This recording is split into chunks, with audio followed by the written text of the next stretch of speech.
नमस्कार, सी न्यूज भारत में आप सभी का एक बार फिर से स्वागत है।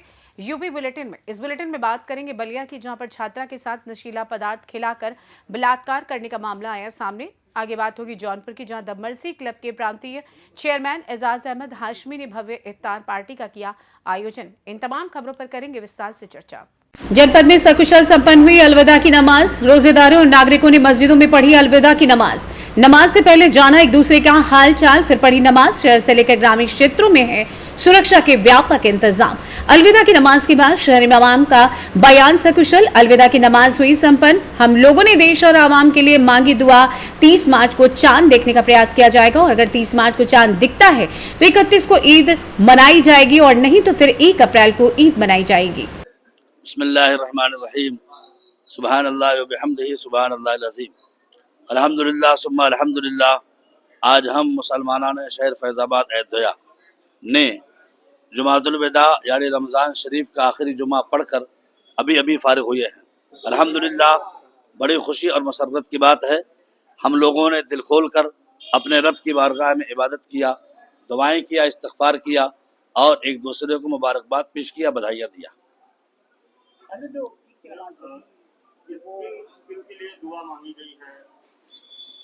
देखिए, जब ये महीना रमज़ान शरीफ का है और ये एक साल में एक बार ये महीना तशरीफ लाता है।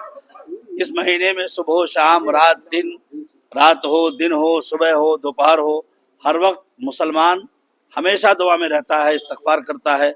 नमाजियों से मस्जिद भरी रहती है, कुरान की तिलावत होती है, तस्बीह पढ़ी जाती है। तो किस चीज़ के लिए नहीं, हर वो चीज़ जो हमारे लिए, हमारे मुल्क के लिए, इंसानों के लिए बेहतर है, हर चीज़ के लिए हमने दुआ किया है। ये दुआ किया है रब्बुल आलमीन हमारे मुल्क को सलामत रखे, हमारे मुल्क में हमेशा तरक्कियाँ पैदा होती रहें, लोग अमन के साथ रहें, हर एक को उसका हक मिलता रहे, सलामती के साथ लोग कायम रहें। हमारे मजहबी इदारे, हमारी मस्जिदें और दूसरे हमारे बिरादरान वतन हिंदुस्तान में हमेशा ऐसे ही हिंदुस्तान अपने मुकम्मल तहजीब और शराफत के साथ कायम व दायम रहे, यहाँ के हर शहरी को उसका हक मिलता रहे। हमने रब से दुआ किया है। अयोध्या से सी न्यूज संवाददाता राहुल की रिपोर्ट। यूपी के बलिया में सिकंदरपुर थाना क्षेत्र में बीए प्रथम वर्ष की एक छात्रा के साथ कथित रूप से नशीला पदार्थ खिलाकर बलात्कार करने और इस्लाम धर्म स्वीकार कर निकाह करने के लिए दबाव बनाने का मामला प्रकाश में आया। पुलिस ने इस मामले में एक मुस्लिम युवक के विरुद्ध नामजद मुकदमा दर्ज किया है और आगे की कार्यवाही में जुटी हुई है। पुलिस के अनुसार सिकंदरपुर थाना क्षेत्र के गांव की रहने वाली 19 वर्षीय युवती की तहरीर पर सिकंदरपुर थाने में थाना क्षेत्र के हरदिया जमीन गांव के आजाद अंसारी के विरुद्ध भारतीय न्याय संहिता की धारा 64 व 351 के साथ ही उत्तर प्रदेश विधि विरुद्ध धर्म परिवर्तन प्रतिषेध अधिनियम की धारा 3 और 5 में नामजद मुकदमा दर्ज किया गया है। आइए जानते हैं इस विषय में अपर पुलिस अधीक्षक बलिया अनिल कुमार झा का क्या कुछ कहना है। थाना सिकंदरपुर पर दिनांक 26 मार्च को आवेदिका के द्वारा अपने 19 वर्षीय पुत्री के साथ दुष्कर्म किए जाने के संदर्भ में एप्लीकेशन दी गई, जिस पर थाना सिकंदरपुर पर सुसंगत धाराओं में मुकदमा पंजीकृत कर लिया गया है तथा तहरीर में नामजद अभियुक्त की गिरफ्तारी के लिए 3 टीम लगा दी गई है। इससे पूर्व आवेदिका के द्वारा 13 मार्च को अपने 19 वर्षीय पुत्री के गुमशुदगी के संदर्भ में थाना सिकंदरपुर पर सूचना दी गई थी। उसके बाद गुमशुदा पुत्री के साथ 17 मार्च को थाना सिकंदरपुर पर आए और यह लिखित तहरीर दिया कि मेरी बेटी अपने मौसी के घर चली गई थी, अब वापस आ गई है, मुझे गुमशुदगी के संदर्भ में दी गई तहरीर पर कोई कार्रवाई नहीं चाहती हूँ।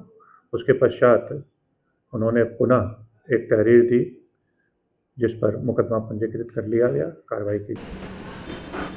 बलिया से सी न्यूज संवाददाता जेपी तिवारी की रिपोर्ट।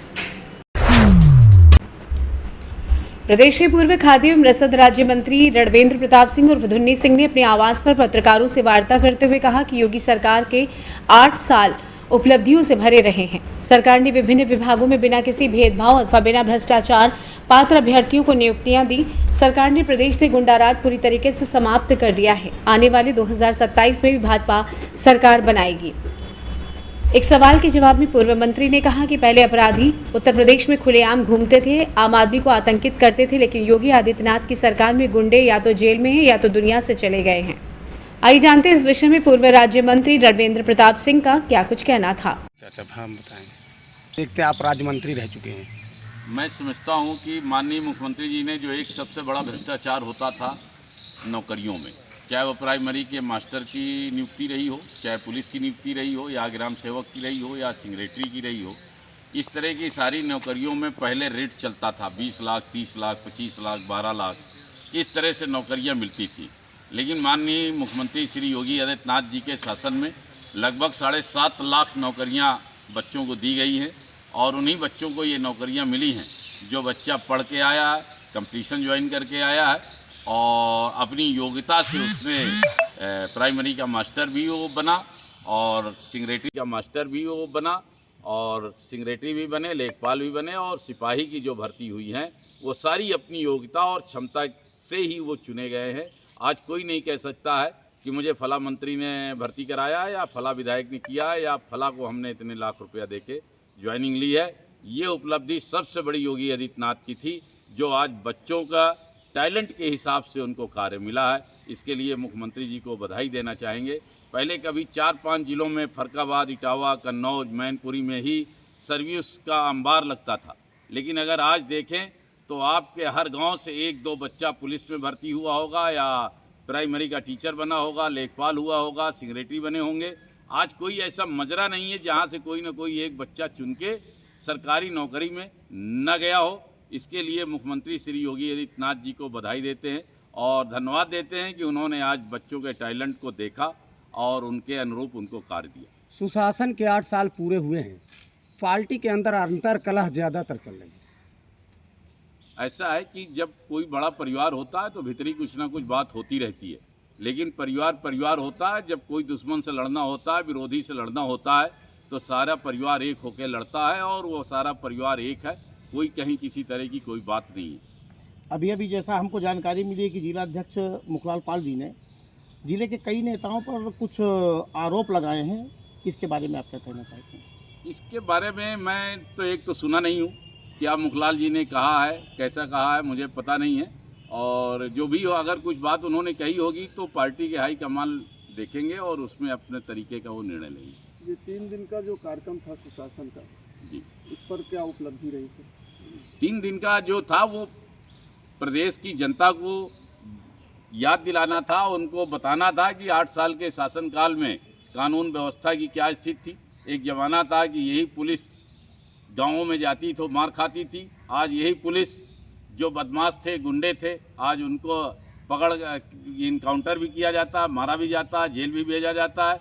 आज देख लीजिए, कभी आपके क्षेत्र में, कभी लालेपुर में राजनी होती थी, गोली मार दी जाती थी, कभी नाचभट्टा में मार दिया जाता था, कभी नक्सारा पुल में मार दिया जाता था। आज आप कोई चीज़ देखने को नहीं मिलेगी कि कहीं भी कोई भी एक राजनी 8 साल में हुई हो। अब वही दरोगा है, वही पुलिस है, किसी से डरती नहीं है। अगर कोई अपराधी है तो उसे सज़ा देने का काम करती है उत्तर प्रदेश की पुलिस, योगी आदित्यनाथ जी की पुलिस। अब किसी तरह का कोई माफियों से समझौता करने वाली नहीं है। जो जिस भाषा में समझता है वो उस भाषा में समझाने का काम उत्तर प्रदेश की पुलिस करती है। फतेहपुर से सी न्यूज़ संवाददाता नाजिया परवीन की रिपोर्ट। झांसी में भाईचारे की मिसाल कायम करते हुए आज नमाजी मुस्लिमों पर हिंदू समुदाय के द्वारा फूल बरसाकर उनका स्वागत किया। वहीं हिंदू मुस्लिम एकता का संदेश भी दिया। शुक्रवार को छनियापुरा स्थित सुल्तानिया मस्जिद पर वार्ड नंबर 45 के सभासद अर्चना पंकज राय के प्रतिनिधि उनके पति पंकज राय के द्वारा एक कार्यक्रम आयोजित किया गया, जिसके अंतर्गत सुल्तानिया मस्जिद पर नमाज पढ़ने आए मुस्लिम समुदाय के लोगों पर फूल बरसाकर उनका स्वागत किया। साथ ही हिंदू मुस्लिम एकता का संदेश भी दिया। इस दौरान मुस्लिम भाइयों ने भी पंकज राय व उनकी टीम का दिल से शुक्रिया अदा किया। पंकज राय ने कहा कि मुस्लिम भाई शिवरात्रि पर निकलने वाली शिव बारात का स्वागत करते हैं, तो हमारा फर्ज बनता है कि हम रोजेदार मुस्लिम भाइयों का सम्मान करें, उनका स्वागत करें। इसलिए मस्जिद पर नमाज पढ़ने आए रोजेदारों पर हमने फूल बरसाकर हिंदू मुस्लिम एकता का परिचय दिया है और ये भी संदेश दिया है कि हम सब भाई भाई हैं। मोहम्मद नदीम खान। नसीम जी, क्या रखा है आज यहाँ कार्यक्रम? हमारे यहाँ पार्षद जी ने हमारी विधान मंडल की मीटिंग में बहुत अच्छा प्रोग्राम किया, बहुत अच्छा स्वागत किया और यहाँ पर फूल बरसाए गए, जुमे की नमाज अदा की गई। उसके बाद में उन्होंने बहुत अच्छा स्वागत किया। क्या संदेश देना चाहते हैं? संदेश यही है कि हम सब एक हैं और हम सब मिलजुल कर रहेंगे और रहते हैं और रहेंगे। अजी नाम बताइए। बिस्मिल्लाहिर्रहमानिर्रहीम। मेरा नाम हाफिज़ मोहम्मद अजहर है और मैं इस मस्जिद सुल्तानिया मस्जिद जो ओरछा के अंदर है उसमें मैं इस वक्त पेश इमाम हूँ। और आप तमाम हजरात ने, यहाँ की जो कमेटी ने, यहाँ के लोगों ने, हमारे हिंदू भाइयों ने ख़ास तौर से ये जो इकराम किया है, एजाज़ किया है, जिसको आप सम्मान कह रहे हैं हिंदी में, इसका मैं बहुत शुक्रगुजार हूँ। आप तमाम लोगों का बहुत दिल से मैं शुक्रिया अदा करता हूँ। तो साथ में दोनों ही समाज के लोगों को, जिस तरह से आज आप लोगों ने ये हमारे लिए किया है, अपने समाज को ख़ास तौर से मैं इस बात के लिए कहना चाहूँगा कि जिस तरह से हमारे हिंदू भाइयों ने आज आपके इमाम का इकराम किया है, सम्मान दिया है, ऐसे ही सारे ही भाइयों को, मुसलमान भाइयों को ख़ास तौर से हमारे इन हिंदू भाइयों का हमेशा ख्याल रखना है, सम्मान देना है और मिलजुल कर सारे ही त्योहारों को मनाना है। कभी भी किसी में एक दूसरे में इंतशार नहीं करना है। अगर किसी से हमें कोई खटपट ऐसी कोई महसूस होती है, कोई कमी महसूस होती है, तो फ़ौरन जाके उससे प्यार मोहब्बत के साथ उसको कह देना है। अर्चना पंकज राय, सभासद, वार्ड नंबर 45, छनियापुरा। क्या प्रोग्राम रखा है आज हमने सुल्तानिया मस्जिद पे रोजी ईद जुम्मा नवाज पे आज सभी भाइयों पे फूल बरसाए, क्योंकि सभी भाई लोग हमारी शिवरात्रि पे सारे मुस्लिम भाई हम लोगों का भी स्वागत करते हैं। तो हम लोगों ने भी उनकी रोजे में उनका स्वागत किया और हम हिंदू मुस्लिम सब भाई भाई। अच्छा पंडित जी बताइए, ये आपने मिसाल पेश की है जो कि लोग करते हैं, तो आप लोगों ने जो है क्या संदेश देना चाहिए? कुछ नहीं, हमारा तो यही संदेश है, हिंदू मुस्लिम हम सब भाई भाई। ब्यूरो रिपोर्ट, सी न्यूज़ भारत। झांसी महानगर के लक्ष्मी गेट क्षेत्र में देशी शराब की कलारी खोले जाने के विरोध में क्षेत्रीय पार्षद और बुंदेलखंड निर्माण मोर्चा उतरा। आज लक्ष्मी गेट क्षेत्र के रिहायशी इलाके में देशी शराब कलारी खोले जाने के विरोध में लक्ष्मी गेट के निवासियों और क्षेत्रीय पार्षद और बुंदेलखंड निर्माण मोर्चा ने जबरदस्त प्रदर्शन किया। प्रशासन ने कलारी स्थानांतरण करने की मांग की। पार्षद आशीष रैकवार ने कहा कि किसी भी हालत में क्षेत्र में कलारी नहीं खुलने दी जाएगी। सड़कों पर उतरकर संघर्ष के लिए तैयार हैं। कर रहे हैं आप आज बुंदेलखंड निर्माण मोर्चा लक्ष्मी गेट क्षेत्र के वासियों के साथ खड़ा है। एक यहाँ पर एक प्राचीन क्षेत्र लक्ष्मी गेट है, जहाँ पर काली जी सिद्धपीठ, लक्ष्मी मंदिर, स्कूल खुले हुए हैं, रिहायशी क्षेत्र है, लेकिन शराब की दुकानें खोली जा रही है, जिससे आने जाने वालों, यहाँ के रिहायशी क्षेत्र के रहने अगल बगल वालों, महिलाओं, पुरुषों, बच्चों को बहुत अवस्था की जाती है, शराबी उत्पाद करते हैं। और बुंदेलखंड निर्माण मोर्चा मांग करता है कि यहाँ से कलारी को कहीं और शिफ्ट कर दी जाए। हमें कोई दिक्कत नहीं है, अगर यहाँ से नहीं हटाई गई तो बुंदेलखंड निर्माण मोर्चा किसी हद तक जाता उग्र आंदोलन करेगा। ये मामला अपन बहुत पहले कर चुके और अधिकारियों ने आश्वासन दिया था कि लक्ष्मी गेट बाहर रहेगी। अब की बार हमारा इस बार आप लोग समर्थन कर दो, तो हमने उनकी बात को लेके उनको अनशन अपना शांत कर लिया था। अब दुकान जो हुई है वो गेट बाहर हुई है, लेकिन कुछ लोग जो है यहीं पे जगह ढूंढ रहे हैं और जनता की ये मांग है कि हम अपने आप में मरें चाहे मिटें, लेकिन कलारी लक्ष्मी गेट से बाहर जाएगी। अगर आपकी मांग नहीं मानी तो आप आगे क्या करने वाले हैं? हमारी मांग नहीं मानी गई तो हम ये दुकान को कुछ भी करना पड़े, लेकिन दुकान हटा के रहेंगे। मुद्दे को लेके आज समझ क्षेत्रवासी इस मुद्दे को लेकर इधर धरना प्रदर्शन कर रहे हैं कि लक्ष्मी गेट कलारी यहाँ से हटना चाहिए, क्योंकि इन जो श्रद्धालु निकलते हैं इधर देख सकते हैं, कुछ ही दूरी पे हनुमान जी का मंदिर है, कुछ दूरी पर दो स्कूल है इधर, और इधर बगल में प्रजापति समाज का मंदिर है जो कि राधा रानी का मंदिर है, और प्राचीन काली जी का मंदिर है। यहाँ निकलने वालों महिलाओं को काफ़ी दिक्कत होती है और आज दिन शराबी उत्पाद मचाते हैं। तो हमारा शासन प्रशासन से ये निवेदन है कि यहाँ से देसी शराब की दुकान बंद होनी चाहिए, जो कि मानक के अनुसार यहाँ 100 मीटर की दूरी पे होने चाहिए। मगर आपके सामने हमने फीता डाल के भी दिखाया कि 30 मीटर की दूरी पे कलारी पहले कैसे मानक के अंदर कलारी खोली गई, मानक के अनुरूप नहीं है। हमारा शासन प्रशासन से और मीडिया के माध्यम से निवेदन है कि लक्ष्मी कलारी को बंद करा। ब्यूरो रिपोर्ट, सी न्यूज़ भारत। जौनपुर के जलालपुर द मर्सी क्लब के प्रांतीय चेयरमैन एजाज अहमद हाशमी ने गंगा जमुना तहजीब की मिसाल पेश करते हुए अपने आवास पर एक भव्य इफ्तार पार्टी का आयोजन किया। इस अवसर पर प्रदेश राज्य कर्मचारी संघ के अध्यक्ष डॉक्टर प्रदीप कुमार सिंह ने सभी रोजेदारों पर गुलाब की पंखुड़ियां बरसाईं और इत्र लगाकर उनका स्वागत किया। डॉक्टर सिंह ने कहा कि हमारा सौभाग्य है कि हमें इस इफ्तार समारोह में शामिल होने का अवसर मिला। हिंदू और मुसलमान इस देश की दो आंखों की तरह हैं और हमें हर समुदाय का सम्मान करना चाहिए। उन्होंने सभी के साथ मिलकर देश की शांति और सद्भावना के लिए प्रार्थना की और एजाज हाशमी की सामाजिक सेवाओं की सराहना करते हुए अनमोल रत्न बताया। इफ्तार समारोह में उत्तर प्रदेश ग्राम पंचायत अधिकारी संघ के प्रांतीय प्रतिनिधि मोहम्मद साजिद अंसारी ने कहा कि इफ्तार पार्टी, होली मिलन समारोह जैसे आयोजन समाज में आपसी सद्भाव और भाईचारे को मजबूत करते हैं। इस अवसर पर अंजुमन गुलाम मुस्तफ़ा कमेटी के अध्यक्ष Mohammad Imran, the mercy club के प्रांतीय सदस्य रतन लाल मौर्य, मीरू अहमद, डॉक्टर वंशराज आनंद, शीतला प्रसाद यादव, इकराम गयासुद्दीन, काजू भुल्लन, भारती, प्रदीप, राजेंद्र, संदीप, मिराज खान, हाफिज आज़ाद सहित कई गणमान्य व्यक्ति मौजूद रहे।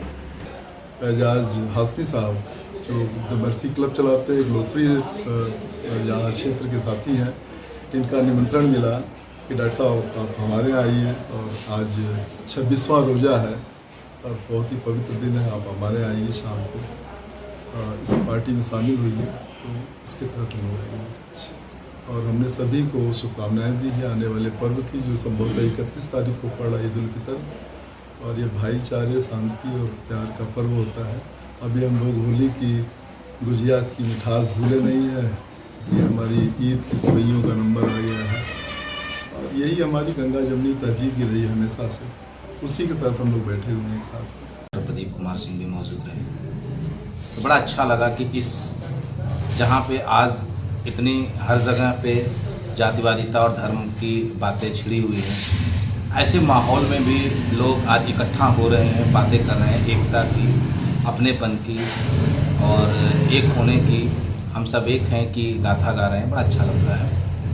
और देखने को मिला कि आज इफ्तार पार्टी में डॉक्टर प्रदीप सिंह के द्वारा जो है सभी रोज़ेदारों को पुष्प की वर्षा कराई गई, उनको गुलाब की पंखुड़ी दिया गया, उनको इत्र लगाया गया और उनसे जो है उन्होंने दुआएं ली और देश की अमन चैन शांति के लिए दुआ में भी शामिल रहे। और एक बड़ा अच्छा तब हमें लगा कि जब लोग नमाज़ पढ़ने के लिए इफ्तार के बाद खड़े थे तो वो बहुत ही शिद्दत के साथ इबादत में अपना सर झुकाएं, तब तक खड़े रहें जब तक पूरी नमाज नहीं अदा होगी। बड़ा अच्छा लगा। सर मैं आज के कार्यक्रम में आए हैं, कार्यक्रम के बारे में थोड़ा प्रकाश डालिए। आज इजाज़ भाई का कल फ़ोन आया, उसी प्लस में हम लोग यहाँ उपस्थित हुए हैं। तो रमज़ान का लास्ट जैसे जो समय चल रहा है, इसमें बुलाया गया था, हम लोग इसमें आए। क्या कार्यक्रम था? कार्यक्रम कुछ रमज़ान का कार्यक्रम था रोज़ा की और सभी लोग नाम पदनाम बताइए।